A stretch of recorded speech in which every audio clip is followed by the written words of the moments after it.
여러분, 만약 사정 횟수를 늘리면 전립선암의 위험을 줄일 수 있다고 말씀드리면 어떻게 생각하시겠습니까? 믿기 어려우실 수도 있겠죠. 하지만 이건 단순한 소문이 아니라 실제 연구로도 뒷받침된 이야기입니다. 오늘 영상에서는 이 흥미로운 주제를 과학적으로 풀어보려고 합니다. 끝까지 보신다면 전립선 건강을 관리하는 전혀 새로운 관점을 얻으실 수 있을 겁니다. 전립선암은 결코 남의 이야기가 아닙니다.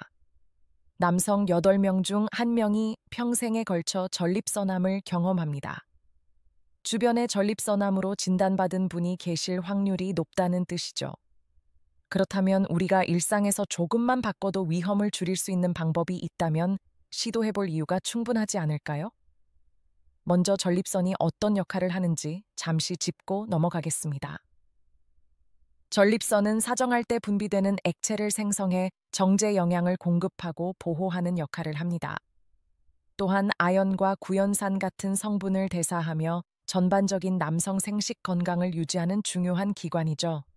그런데 이 전립선에 정체가 생기면, 즉 분비물이 오랫동안 쌓이면 발암 물질이나 염증을 촉진하는 인자가 축적될 수 있다는 가설이 있습니다. 그래서 정기적인 사정이 전립선 건강과 관련 있다는 이야기가 나온 겁니다. 사실 이 주제에는 몇 가지 주요 이론이 있습니다. 첫 번째는 바로 전립선 정체 가설입니다.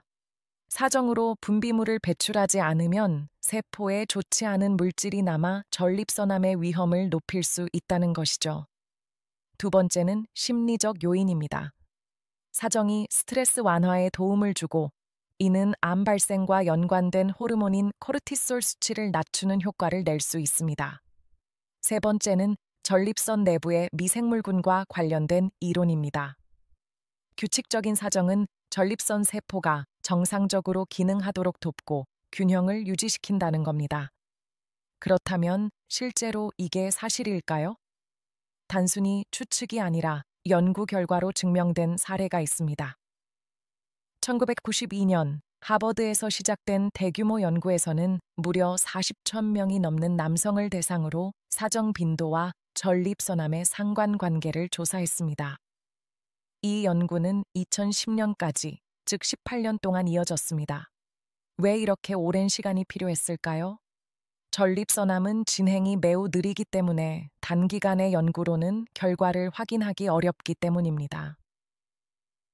참 여자들은 매달 평균 몇 번이나 사정했는지 스스로 답했고, 연구진은 동시에 식습관, 체중, 운동량, 흡연 여부, 심리적 스트레스 같은 다양한 요소를 함께 기록했습니다.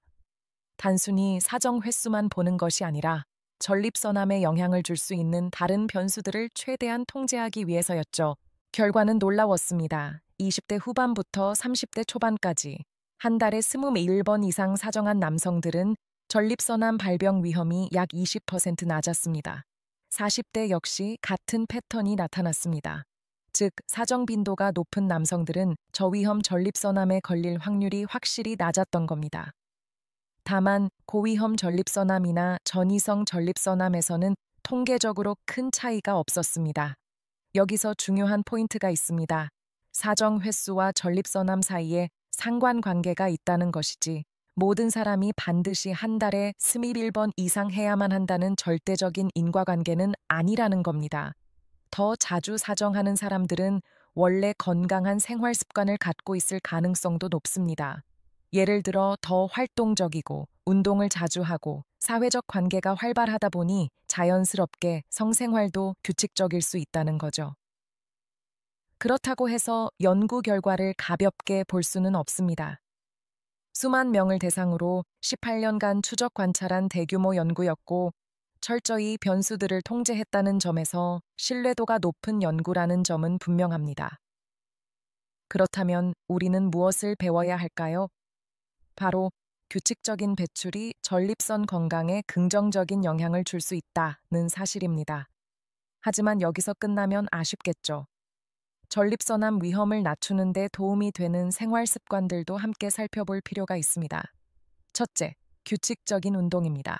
하루 30분 브릭 워킹, 즉 빠르게 걷기만 해도 큰 도움이 됩니다. 근력 운동은 남성 호르몬 분비를 돕고 전립선 건강에도 긍정적 영향을 줍니다. 둘째, 식습관입니다. 토마토 같은 리코펜이 풍부한 음식, 오메가3가 많은 연어나 고등어 같은 생선, 아연이 풍부한 굴과 같은 해산물은 전립선 건강에 매우 좋습니다.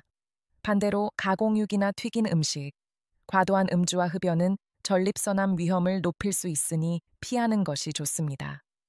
셋째, 충분한 수면과 스트레스 관리입니다. 전립선 건강에 중요한 남성 호르몬인 테스토스테론은 깊은 수면 중에 가장 많이 분비됩니다. 늦게 자거나 스트레스를 쌓아두면 호르몬 균형이 깨지고 암 위험도 올라갑니다. 여기서 궁금증이 생길 수 있습니다. 자위와 성관계는 차이가 있나요? 연구에서는 둘 다 포함됩니다. 중요한 건 방법이 아니라 횟수입니다. 또 너무 자주 하면 해롭지 않을까요? 라는 질문도 있습니다. 일반적으로 신체 기능에 무리가 가지 않는다면 해롭지 않습니다. 오히려 규칙적인 배출은 도움이 됩니다. 마지막으로 모든 남성이 한 달에 꼭 21번 이상 해야 하나요? 라는 질문도 많은데 모든 사람에게 똑같이 적용되는 수치는 아닙니다. 하지만 이 연구가 말해주는 건 일정 수준 이상의 규칙적인 사정이 전립선 건강에 긍정적인 신호를 줄 수 있다는 점입니다. 정리해 보겠습니다. 더 자주 사정하는 남성들이 전립선암, 특히 저위험 전립선암에 걸릴 확률이 낮다는 연구 결과가 있습니다. 그렇다고 해서 이것만으로 암을 예방할 수 있다는 뜻은 아닙니다. 하지만 식습관, 운동, 금연, 절주 같은 전반적인 생활 습관과 함께 이 습관을 유지한다면 분명히 긍정적인 효과가 있을 수 있습니다. 여러분, 건강은 멀리 있는 게 아닙니다. 작은 습관 하나가 우리의 미래를 바꿀 수 있습니다. 규칙적인 사정, 건강한 식습관, 꾸준한 운동, 그리고 긍정적인 마음가짐. 이 네 가지가 전립선 건강을 지키는 핵심이라고 할 수 있습니다. 혹시 이 영상이 도움이 되셨다면 좋아요와 구독, 알림 설정 부탁드립니다. 여러분의 생각도 댓글로 나눠주시면 제가 가능한 한 답변 드리겠습니다. 항상 시청해 주셔서 감사합니다. 여러분은 소중한 존재이고 스스로의 건강을 지킬 권리가 있습니다. 오늘부터 작은 변화로 더 건강하고 활력 있는 삶을 만들어 가시길 바랍니다.